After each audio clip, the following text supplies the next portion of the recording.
നമുക്കിന്ന് ഗോതമ്പ് പൊടി കൊണ്ട് ഒരു ആട്ട പറാത്ത ഉണ്ടാക്കാം.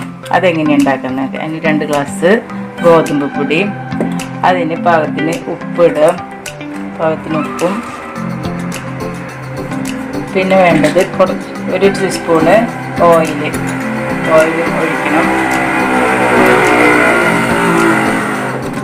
പാകത്തിന് വെള്ളം ഒഴിച്ച് നമുക്കിത് കുഴച്ചെടുക്കാം. സാധാരണ ചപ്പാത്തിക്കൊക്കെ കുഴക്കുന്ന പോലെ തന്നെയാണ് ഇതും കുഴക്കേണ്ടത്. അധികം ലൂസാവാണ്ട് സാധാരണ കുറേശ്ശെ വെള്ളം ഒഴിച്ചിട്ട് നമുക്ക് കുഴച്ചെടുക്കാം. മാവ് ഇതേപോലെ നല്ലവണ്ണം കുഴച്ചിട്ട്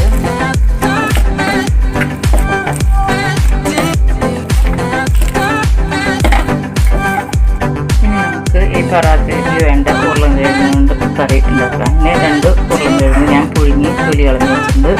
ഞാൻ അതിലേക്ക് ഒരു സവോള, കുറച്ച് ഇഞ്ചി, 2 പച്ചമുളക്, അത് നമ്മുടെ എരിവിനനുസരിച്ച് നമുക്ക് അത് ചേർക്കാം. പിന്നെ കുറച്ച് കറിവേപ്പില, പിന്നെ ജീരകം 1 സ്പൂണ്, അത് പിന്നെ ഗരം മസാല, മുളക് പൊടി 1 സ്പൂണ്, മഞ്ഞൾപ്പൊടി 1/4 ടീസ്പൂണ്, പിന്നെ പാകത്തിന് ഉപ്പ്. ഇത്രയാണ് നമുക്ക് ഈ കറി ഉണ്ടാക്കാനുള്ളത് വേണ്ട ചേരുവകൾ. ഇനി ഇത് നമുക്ക് നുറുക്കാം. ഇപ്പോൾ ഈ കൂട്ടാനിലേക്കുള്ള സാധനങ്ങൾ ഉരുളൻകിഴങ്ങ് ഉടച്ച് വെച്ചിട്ടുണ്ട്, സബോള നുറുക്കി വെച്ചു, പച്ചമുളക്, ഇഞ്ചി, വേപ്പില ഇതെല്ലാം നുറുക്കി വെച്ചു. ഇനി നമുക്കത് എങ്ങനെ ഉണ്ടാക്കാമെന്ന് നോക്കാം.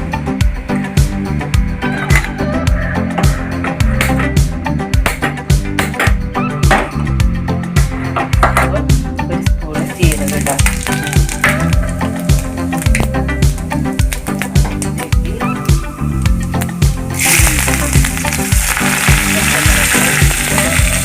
സബോള വേപ്പിലയിട്ട് നന്നായി വാട്ടാം.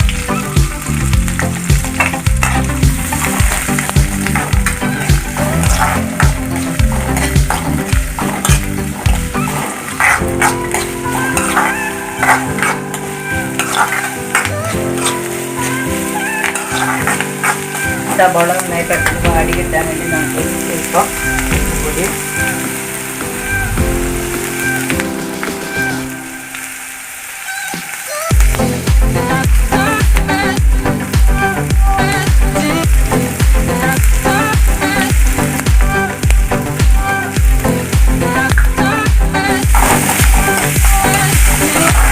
നന്നായി വാടി കിട്ടിയാൽ മതി. നന്നായി ബ്രൗൺ കളറൊന്നും വരണ്ട, നന്നായി വാടിയാൽ മതി.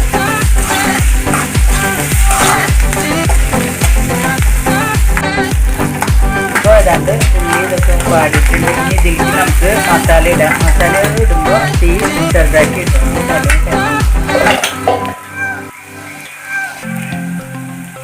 മഞ്ഞൾപ്പൊടി 1/2 ടീസ്പൂണ്, 1/4 ടീസ്പൂൺ മഞ്ഞൾപ്പൊടി. ഇനി അതിലേക്ക് 1 സ്പൂണ് മുളക് പൊടി, നമ്മുടെ ആവശ്യത്തിനനുസരിച്ച് മുളക് പൊടി ഇടാം. പിന്നെ ഇതിന് വേണ്ടത് ഞാൻ ഗരം മസാലയാണ്, അത് 1 സ്പൂണ് ഗരം മസാല. ഇനി അതൊന്ന് പച്ചമുളക് മാറി വരുന്നതിന് നിലക്കാം.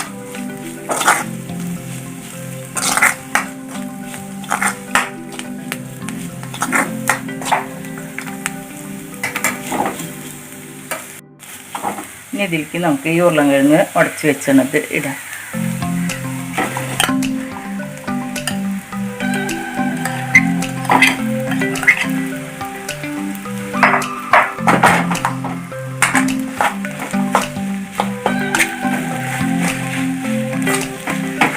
ഇത് ഇത്തിരി കട്ട തോന്നാണെന്ന് നമുക്കൊന്ന് സ്വല്പം വെള്ളം ഒഴിച്ചൊന്ന് ഈ മസാലയൊക്കെ ഒന്ന് പിടിക്കാൻ വേണ്ടിയിട്ട് ഇളക്കി കൊടുക്കാം കേട്ടോ.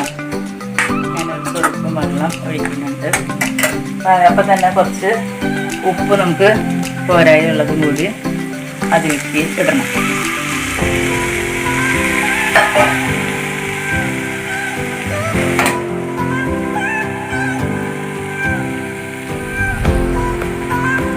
ഉപ്പൊക്കെ നമ്മുടെ പാകത്തിനുള്ളത് ഇടാം.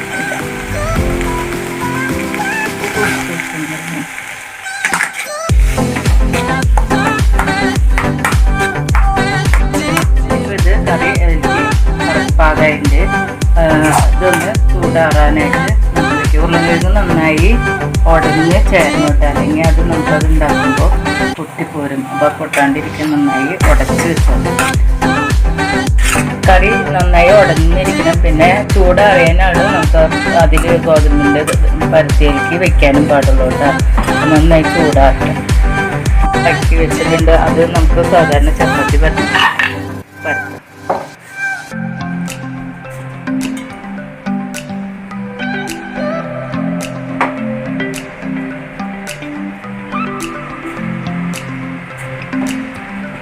മാവിൽ മുക്കി അധികം കനത്തിലും അമർത്തി പരത്തരുത്. കനം കുറച്ച് പരത്തണം.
കനം ഇതേപോലെ പരത്തി നമുക്ക് ചുട്ടെടുക്കാം.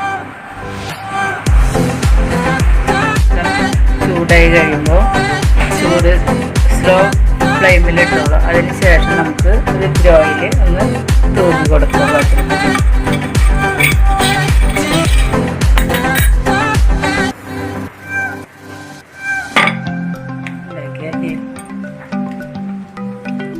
തീ കുറച്ചിട്ട് നമുക്കത് വേവിച്ചെടുക്കാം.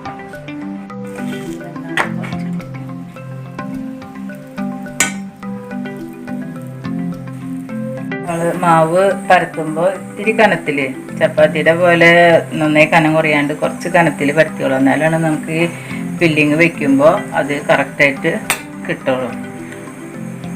കഴിഞ്ഞ് ഒരു ചെറിയ തീയിലും വേണം അത് വേവിച്ചെടുക്കാൻ. അപ്പോൾ വെളിച്ചെണ്ണ ഒന്ന് തൂവി കൊടുത്തോളൂ.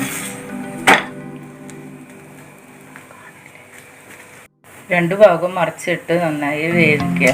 അപ്പോൾ നമ്മൾ നന്നായി ഒന്ന് അമർത്തി കൊടുത്തു കഴിഞ്ഞാൽ ഇതിങ്ങനെ പൊളച്ച് വരും.